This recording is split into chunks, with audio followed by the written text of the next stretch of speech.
এই ভিডিওটি যখন পোস্ট করেছিলাম তখন ভাবিনি এত মানুষের ভালোবাসা পাব। ভিডিওটি লাখ লাখ মানুষের কাছে পৌঁছে গেছে।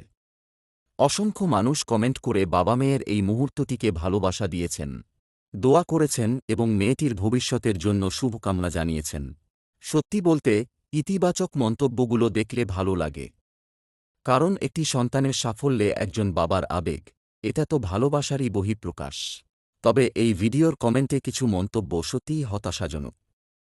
কেউ কেউ ধর্মের কথা উল্লেখ করেও অন্য মানুষকে গালিগালাজ করছেন, কটু কথা বলছেন। একবার ভাবুন তো, আমরা কি ধর্মের শিক্ষা থেকে এমন আচরণ শিখেছি?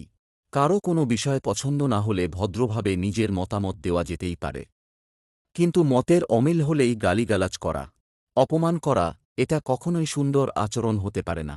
এই ভিডিওর মূল বিষয় ছিল একজন বাবার ভালোবাসা এবং একজন সন্তানের সাফল্যের আনন্দ। তাই আসুন, ভালো কিছু দেখলে ভালোবাসা দিয়ে উৎসাহ দিই, আর কোনো কিছু পছন্দ না হলে সম্মানের সঙ্গে মতামত দিই। কারণ একটি কমেন্ট শুধু কয়েকটি শব্দ নয়, সেটা আমাদের মানসিকতা এবং মূল্যবোধেরও পরিচয় দেয়।